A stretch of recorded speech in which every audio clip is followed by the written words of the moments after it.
Hey, my beautiful bitches, it's me, Fiona St. James, and welcome to another episode of Fiona's Coffee Talks. And as always, I like to start off every day with a fresh, hot, black cup of coffee. Hold the cream! I'd love to. And of course, I think of my favorite quote of the century by Oscar Wilde, which says, "Life is too important to be taken seriously." So lighten up, folks. So today's topic is, drum roll please, Life of an Actor Part 6. Okay, so to recap the first 5 parts, gave you my history on that, then first couple of gigs, Tu Wong Fu, Stonewall, uh, Oz for 6 years. So now we're at that point. So Oz finished 2003. Yeah, 2003. And then right after that, I was like, okay, now what? So one of my best friends since we were teenagers, John, hey, Juanita and Robert, who he at the time was working for MacGuffin Films. And he was like, hey, would you ever want to do background work on commercials?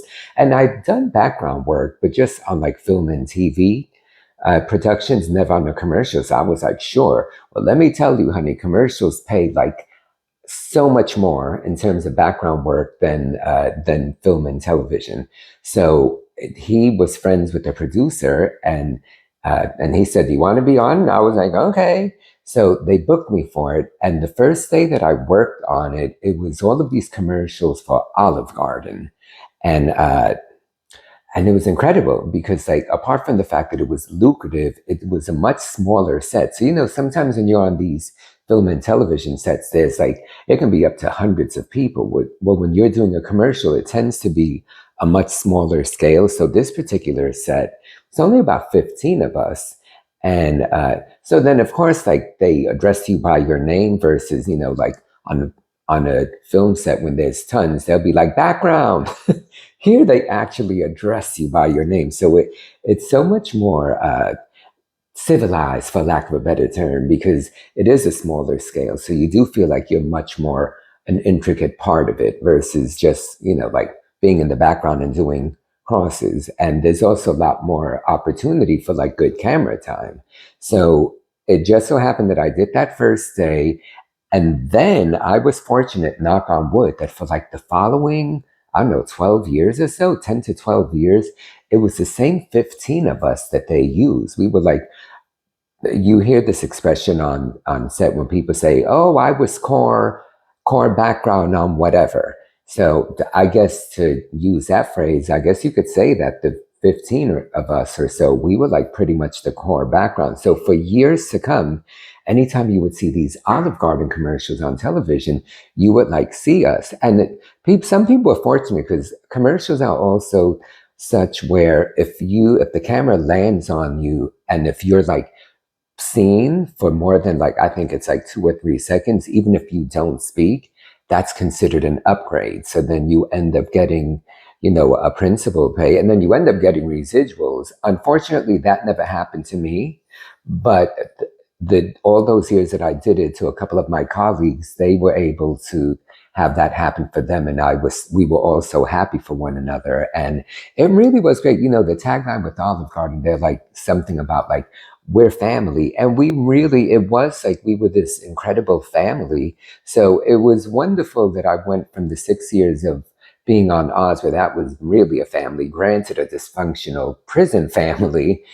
But, I went from that experience and I was missing it. And then it was maybe a few months later, like I think I finished filming that in like March. And then the first time I was on Olive Garden was like 3 months later, like that June. So that would have been, yeah, so June of like 2003. And it went on, like I said, for like 12 years. And it was great. And what was really great for me was we would shoot at Silver Cup Studios right here in Long Island City. So it would take me like literally 5 minutes to get there. And then, with commercials, there would be times where like your base was like this much compared to like film and TV, which is that much. And there would be days where we would get paid for like multiple spots, like 2 or 3 spots. So these days ended up being very lucrative, and they were never like that long. They'd be your basic like 11, 12 hour days. So then all of like your overtime and double time was based on such a much higher rate. So if you're going to do background, if you could land a commercial background gig, that's awesome. Unfortunately for me, like other than that particular, those like 12, 13 years of that, and then maybe a couple of other ones through that same agency, uh, I haven't landed another one since. There is one big agency that pretty much has all of them, that gets all of the commercial background work. And unfortunately, they've never hired me, but it's okay. You know what? Like, I don't poo poo anything. And sometimes you hear these people that are like, oh, I only do principal work. Well, yeah, I've had that too. And I don't discriminate. Work is work. And so long as I'm on a creative set, whether it's background or principal part or featured, it's work. And for me, it's just the experience of being on the set in whatever capacity. And, and I was fortunate, knock on wood, that I made a lot of money over those years, because it seemed like every year they were like calling us like every other month. We'd be working, and and I know for a lot of those years, like I would get other gigs as well, but the bulk of what I would make, like as an actor, was on these Olive Garden commercials. So who knew? So that went on till about from like 2003 to probably about 2015, and other things in between. But that was like my main thing, and it was quite lovely. And I cannot thank my friend Juanita, hey girl again, for hooking me up with that. And there's something to be said about who you know, right? Okay, so I'm going to make this one short, I should say. So don't forget, subscribe, thumbs up if you have not. And I also want to take this opportunity to let you guys know of like my social media, my website. So my acting website is jamespalacio.com. My book website, The Life and Crimes of Fiona St. James. You can spell out the title.com or FionaSt. James.com. The ST is not spelled out. There is no period after the T. So those are my two websites.